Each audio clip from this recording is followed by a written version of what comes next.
E no Alerta Entrevista de hoje, uma visita sim mais que especial. A gente recebe o senador Álvaro Dias, do Podemos, que está visitando Belo Horizonte e vai trazer aí as atualizações do Congresso Nacional para Minas Gerais e atualizando aí toda essa turbulência que também ocorre em Brasília, né, senador? Muito obrigado pela sua vinda mais uma vez aqui à Rádio Super. Uma boa tarde para o senhor. Boa tarde, uma satisfação. Vim a Belo Horizonte participar de um grande encontro que está se realizando na Faminas, né, que reúne profissionais de segurança de vários pontos do país, inclusive, entidades, e tem a participação dos acadêmicos, discussão sobre segurança pública. E tive também a satisfação, a honra de receber o título de cidadão honorário de Belo Horizonte hoje, neste evento. Foi entregue pela presidente da Câmara de Vereadores, o autor do projeto foi o vereador Carlos Henrique, e a presidente Nelly Aquino, né? Nelly Aquino fez a entrega desse título, uma honra para mim, por isso sou hoje cidadão de Belo Horizonte, com muita honra, com muita alegria. E temos agora, ao lado do deputado Igor Timo, né, atividades partidárias, agora até o final do dia, com novas filiações ao partido, uma discussão sobre as eleições municipais. Enfim, esse é o ano em que o processo eleitoral vai levar novamente ao debate os assuntos do município. E Belo Horizonte, uma cidade tão importante para o país, certamente participará ativamente desse debate. Ok, senador Álvaro Dias, seja muito bem-vindo, e vai participar também conosco dessa conversa o editor adjunto de política do jornal O Tempo, Humberto Santos. Humberto, uma boa tarde para você. Boa tarde, Léo. Boa tarde, senador. Boa tarde aos ouvintes. Senador, assim, nós não podemos deixar de comentar a atual situação do estado de Minas Gerais. O senhor acabou de ouvir aí as atualizações das informações, a troca de governo. Como que o senhor lá de Brasília observa esse movimento, esse reajuste que o Zema havia prometido para a área de segurança pública, não houve para as outras categorias. Agora ele se viu numa situação aí, foi obrigado a vetar a maioria desse reajuste, concedendo apenas 13%. Como que o senhor avalia todo esse movimento que aconteceu em Minas? É o reflexo de uma crise que se aprofunda, né? Não é apenas Minas Gerais, outros estados também estão envolvidos em profunda crise financeira. Ontem mesmo, anteontem, aliás, eu recebi em meu gabinete o governador do Rio de Janeiro, que trouxe uma sugestão de projeto para repactuação da dívida dos estados brasileiros. E isso seria com a instituição de um fundo especial que possibilitaria o financiamento da dívida dos estados, em parte, e outra parte para as ações, inclusive com obras de infraestrutura. É uma proposta que constava, inclusive, do meu plano de governo. Durante a campanha eleitoral ele foi apresentado, foi elaborado pelo economista Paulo Rabelo, que sugeriu agora ao governador do Rio de Janeiro, e ele levou a Brasília como proposta para uma emenda a esse projeto, que nós chamamos de PEC, né, dos fundos, que já passou pela Comissão de Justiça e está no plenário do Senado. Então teríamos que apresentar uma emenda com essa proposta de instituição de um fundo para a repactuação dessa dívida dos estados. Então é claro que todos nós lamentamos a situação de vários estados brasileiros. Minas é também um dos principais estados endividados, né, desorganizados financeiramente, e nós diríamos assim, num linguajar bem popular, um estado quebrado, né? Quebrado. E a sua recuperação é, sem dúvida nenhuma, uma tarefa complexa, difícil e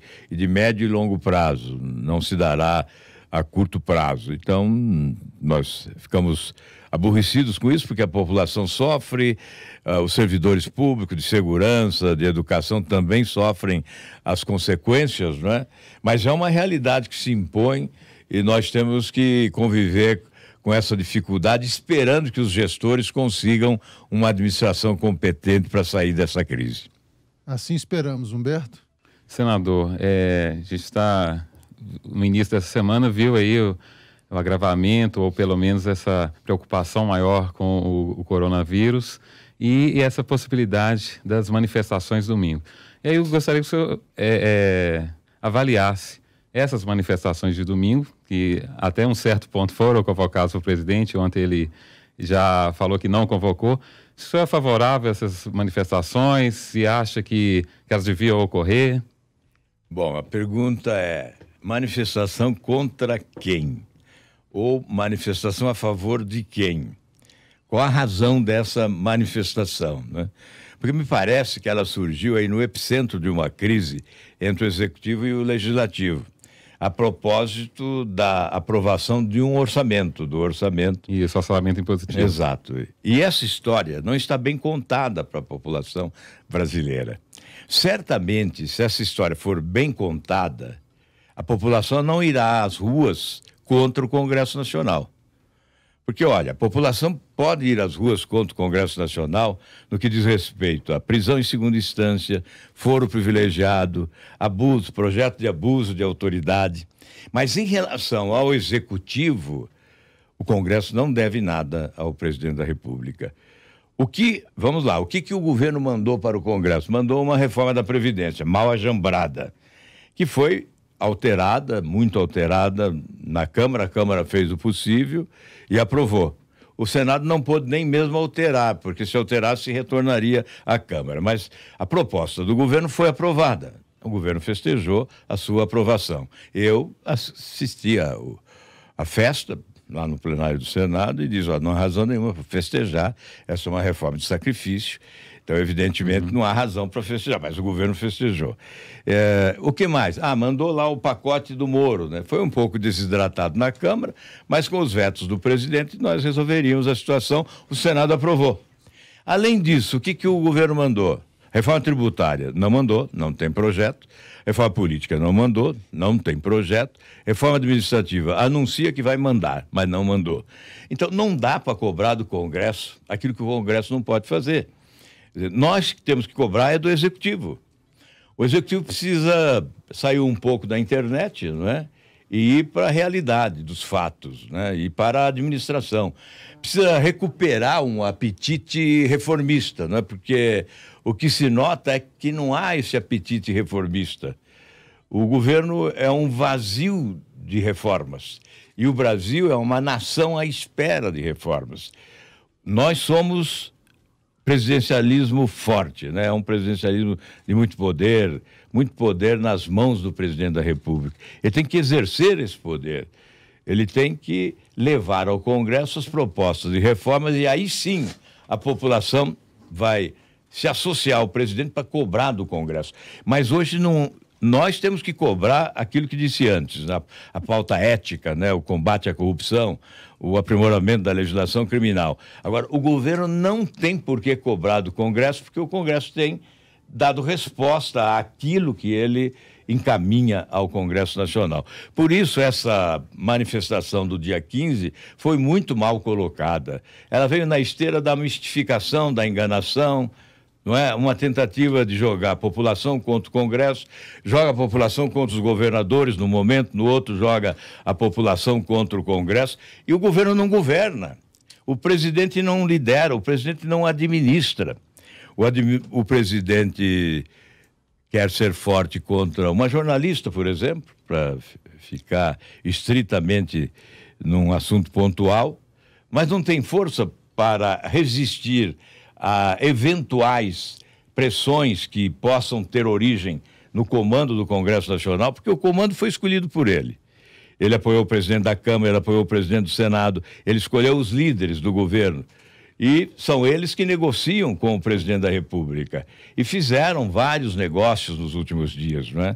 Acordos foram celebrados, acordos foram desfeitos, acordos foram refeitos. E nós, no Congresso, uma parte do Congresso, trabalhando contra esses acordos espúrios, tentando defender o interesse público.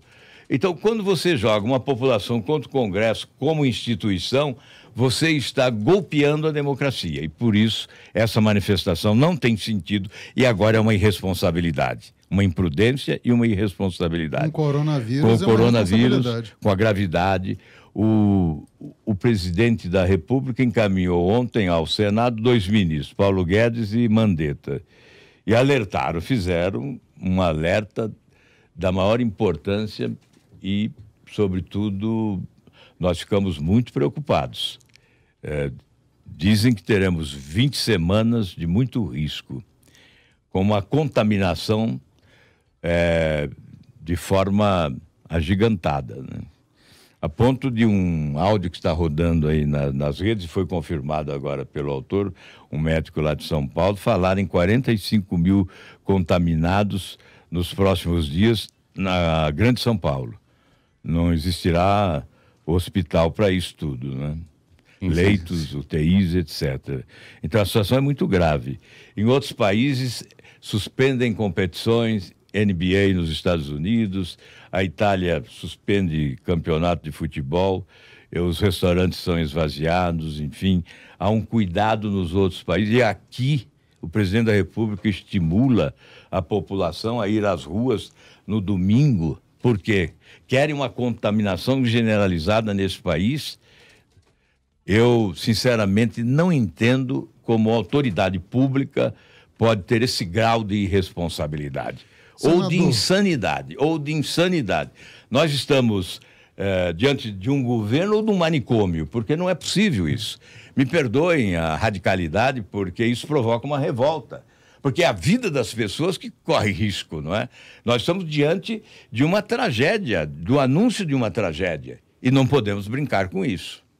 O senhor se sentiu cobrado pelaquela carta que o ministro Paulo Guedes enviou ao Congresso, na hora que alguns senadores, parlamentares, deputados também pediram que as reformas fossem enviadas? O Paulo Guedes meio que respondeu com aquela carta dizendo, olha, já tem uma agenda aí no Congresso, já tem uma agenda para ser aprovada, como a privatização da Eletrobras, a PEC emergencial. O senhor acha que isso foi uma cobrança do governo ao Legislativo? Olha, ele encaminhou isso que ele está dizendo no final do ano, quando o Congresso está para ingressar em recesso, e o Senado está trabalhando com uma agilidade incrível, essa mini reforma, não é? O ministro Paulo Guedes quer tirar dinheiro do policial federal, do integrante do Ministério Público, do juiz, de algumas categorias do serviço público, mas não mexe com o sistema financeiro. É um governo que tem medo dos poderosos. No ano passado, nós tivemos um PIB ínfimo de 1%, e os banqueiros tiveram um lucro de 100 bilhões de reais, o maior lucro nos últimos 25 anos.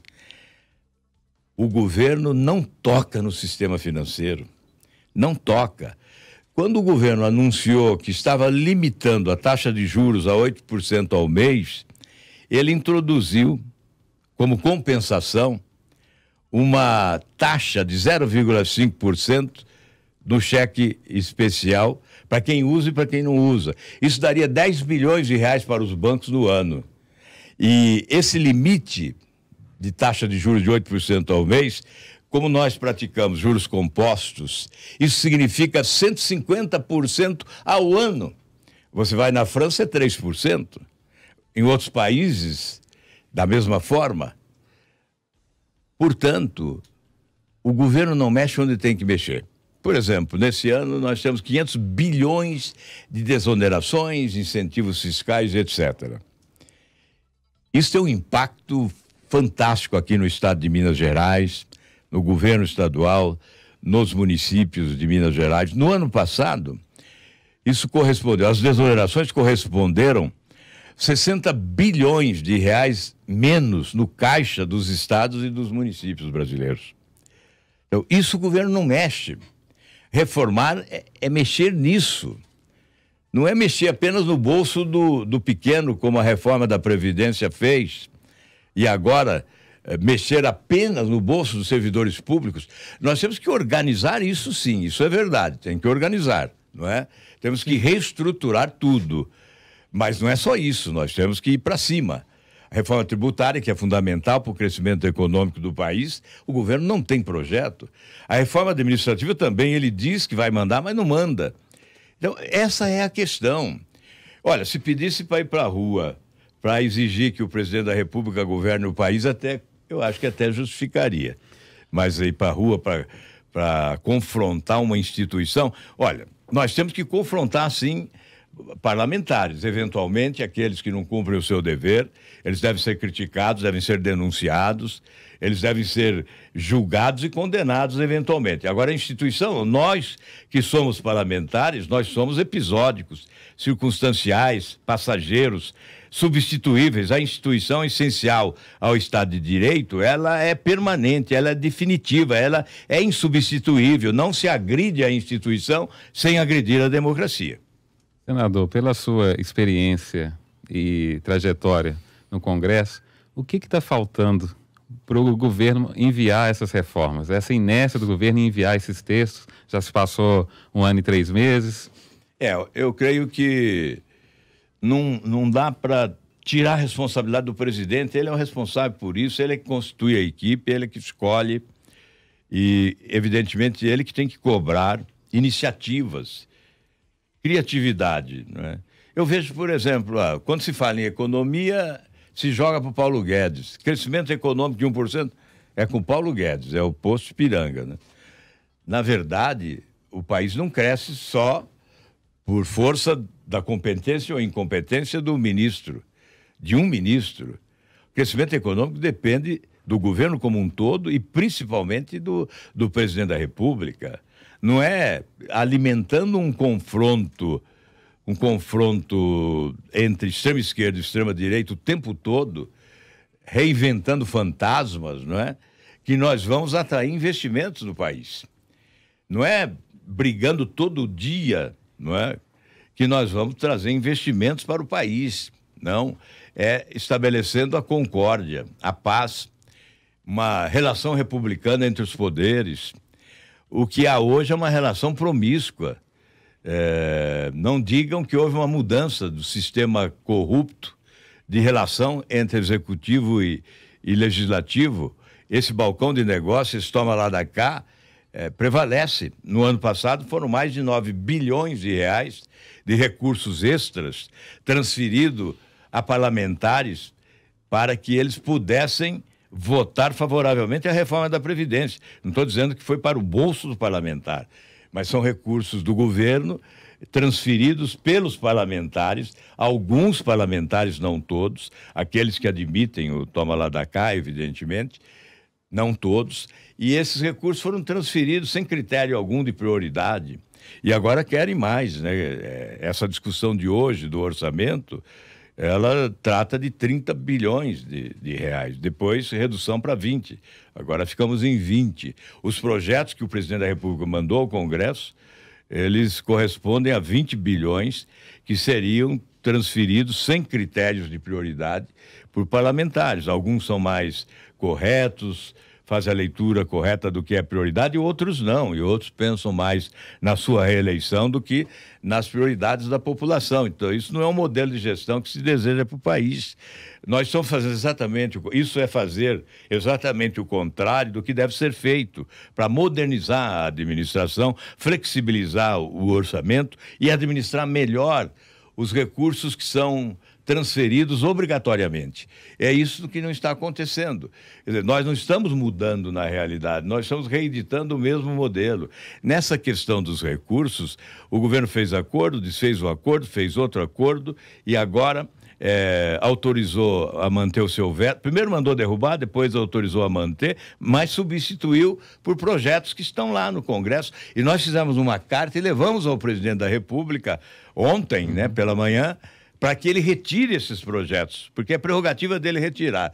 Com o agravamento da situação do coronavírus, mais uma razão para ele retirar esses projetos, porque esses recursos podem ser destinados à saúde, de forma preventiva, inclusive, para, se eventualmente essa contaminação ganhar intensidade, como o governo está prevendo, possamos ter recursos para melhorar o atendimento à população. E as lideranças já sinalizaram de alguma maneira sobre essa carta que vocês entregaram ontem do grupo Muda Senado?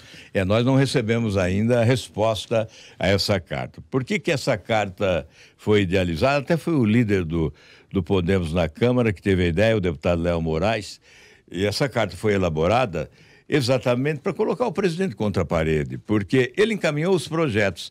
E ainda nos Estados Unidos, num discurso que fez lá, ele disse que era favorável à rejeição dos projetos. Então não há necessidade dele esperar a rejeição, ele pode retirar os projetos. Se ele reconhece o equívoco que cometeu e entende que o projeto não está correto, os projetos não estão corretos, porque são 3, ele tem essa prerrogativa de retirar os projetos. E foi isso que nós fizemos. Nós levamos uma carta, inclusive o filho dele assinou também, o Eduardo Bolsonaro, levamos uma carta para que ele retire esses projetos e evite esse desfalque nos cofres públicos, porque é um dinheiro que será mal distribuído e abre portas, inclusive, para a corrupção. O risco de corrupção é muito grande. Senador, essa semana a Operação Lava Jato está completando 6 anos, mas ela tem diminuído o ritmo, pelo menos aquele ritmo que tinha operações praticamente uma operação por mês, com várias, além de prisões, apreensão de documentos para poder embasar as denúncias. Eu queria que o senhor avaliasse por que caiu esse ritmo, se tem essa dificuldade agora dela manter aquele ritmo de investigação que a gente acostumou a ver no início. O próprio Ministério Público, interrompendo o senhor, senador, diz que está havendo um desmonte aí das articulações da Lava Jato, né? Exatamente, esse assunto muito sério, aliás, foi tema da minha palestra hoje aqui em Minas, na Faminas, né? Para profissionais de segurança pública especialmente, e para acadêmicos também. Nós fizemos essa abordagem. Nós estamos vivendo um retrocesso no combate à corrupção no Brasil e realmente hoje a Operação Lava Jato não é a mesma de antes. Nós tivemos retrocessos deploráveis, né? Com a participação dos 3 poderes. Eu sempre denominei de conspiração, uma conspiração contra a Operação Lava Jato e, mais do que isso, contra o combate à corrupção.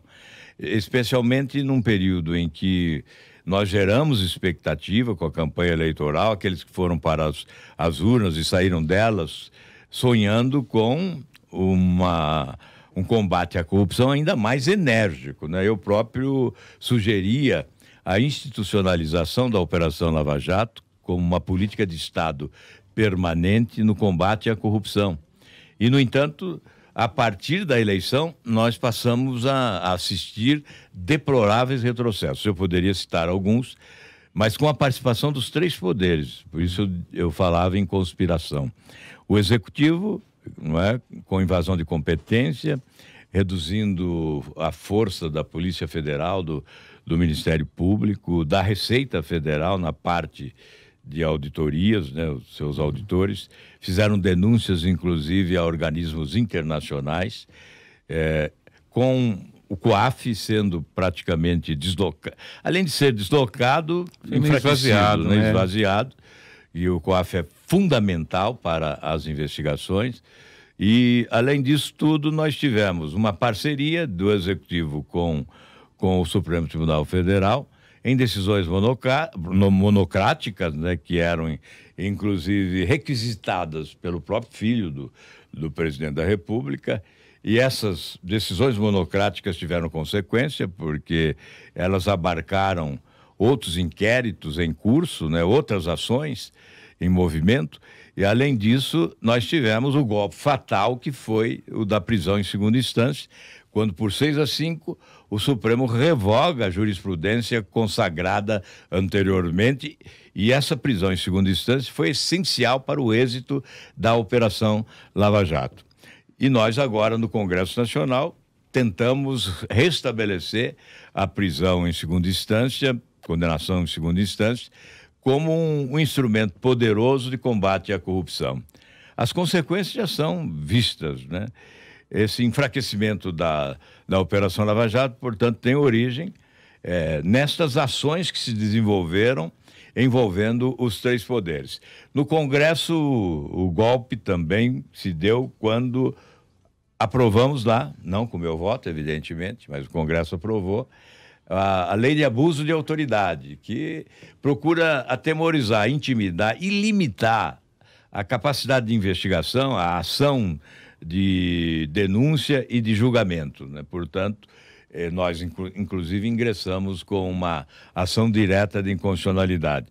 São alguns fatos, né? E além do foro privilegiado, né? Que é um projeto que está parado na Câmara dos Deputados.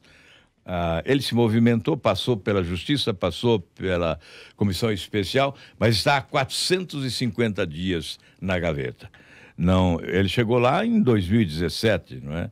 Teve esse percurso, mas agora, há 450 dias, ele está pronto para ser deliberado, para se colocar em votação no plenário da Câmara dos Deputados. É um projeto de minha autoria de 2013. Veja, o Senado já aprovou em 2017 e está lá agora na Câmara aguardando. Qual é a diferença? Foro privilegiado ou não? É exatamente quando falam que há umas seletividades. Só vai preso um, o outro não vai, não é? Quem vai preso? Vai preso quem não tem o foro privilegiado. Quem tem o foro privilegiado se acoberta, né? Então, o que ocorre? Um ex-presidente foi preso, o outro também foi. Foram 2 ex-presidentes presos, né? O outro está ameaçado de prisão, ex-presidente. Governadores, só no Rio 5 foram presos, né? Ex-governadores. Por quê? O fato de ser esse significa que perdeu o foro privilegiado. Então, sem o foro privilegiado, o julgamento é lá na primeira instância, as coisas andam. Com o foro privilegiado é no Supremo. Então, nós tivemos 285 condenações na Operação Lava Jato, primeira instância. Mais de 3.000 anos de prisão. E no Supremo Tribunal Federal tivemos uma única condenação de um único parlamentar com 13 anos de prisão. Essa é a diferença. O foro privilegiado é realmente o manto protetor. Ele é, sem dúvida nenhuma, um prêmio à impunidade, né? Faz do Brasil o paraíso da impunidade das autoridades. Porque não são poucas autoridades, são mais de 55 mil autoridades beneficiadas com esse foro privilegiado. Então, hoje nós temos 2 tarefas fundamentais para recuperar a força da Operação Lava Jato. Nós temos que aprovar prisão em segunda instância novamente, e aí o Legislativo tem que trabalhar nisso, e acabar com o foro privilegiado. Isso será um salto civilizatório, um passo adiante na direção de uma nova justiça, onde todos seremos iguais perante a lei. E depois trabalhar também para recuperar a força dessas instituições, né, que mudaram o conceito de justiça no Brasil. Antes a justiça era só para pobre, né, e depois, na Operação Lava Jato, com a força do Ministério Público, da Polícia Federal especialmente, nós passamos a ver na prisão os poderosos, né? Os barões da corrupção na prisão. Então, nós precisamos restabelecer toda essa força na sua integralidade. Senador, a gente já está caminhando para o final da entrevista. Humberto, você ainda quer completar sobre esse assunto da Lava Jato? Porque eu quero ainda aproveitar o senador e mudar de assunto, aproveitando que o senhor hoje, então, aí é agora cidadão honorário de Belo Horizonte. Recentemente, essa semana ainda, né, o senhor apresentou um projeto falando sobre as cervejas artesanais aqui em Minas Gerais, também em todo o Brasil, né? Acho que não podem conter aí de forma alguma dietileno glicol e nem monoetileno glicol ou qualquer outra substância tóxica. Fala um pouquinho desse projeto para nós, senador. Infelizmente, quase sempre nós corremos atrás do prejuízo, né? Depois que acontece uma tragédia, aí nós vamos pesquisar, estudar e porque parece e que é tão óbvio, né, que não precisaria disso, não precisaria, né? Mas infelizmente ainda precisa de uma regulamentação para tudo no Brasil, né? Porque antes do acontecimento, eu próprio não sabia da utilização de algo que é nocivo à saúde das pessoas, né? Então vamos ver se esse projeto caminha rapidamente para evitar essa tragédia novamente. Quer complementar, Humberto? Não, tá. Nosso editor adjunto de política do jornal O Tempo, Humberto Santos. Senadora, a Juliana já está me cobrando ali para fazer os intervalos. Tá certo. Mas deixa o espaço aberto para as considerações finais do senhor. Agradeço mais uma vez a sua presença, senador Álvaro Dias, do Podemos, aqui na Rádio Super, um grande parceiro da emissora. Muito obrigado pela sua presença. Eu que agradeço e quero dizer da minha alegria de estar aqui em Belo Horizonte e recebendo o título de cidadão honorário. É uma honra. Eu tenho dito que a política é o chão minado da inversão de valores, onde nós encontramos muitas injustiças, ingratidões, incompreensões e traições. Então, quando há uma homenagem desse valor, né, porque ser cidadão honorário de Belo Horizonte é uma grande honra para mim. modesto senador lá do Paraná. Então, uma grande honra, e eu sinto que isso é o desejo de estimular, convocar responsabilidade também. Então, aumenta a nossa responsabilidade. A alegria de estar aqui, nós estamos construindo um partido, está ali fora o Igor Timo, que é o presidente do nosso partido em Minas Gerais. Estamos construindo um partido que quer ser uma ferramenta política diferente para oferecer à sociedade brasileira uma alternativa de credibilidade. Nós não sabemos se vamos conseguir, mas estamos nos esforçando para isso. Oferecer uma alternativa partidária diferente, uma ferramenta política à disposição da população para promover mudanças no país.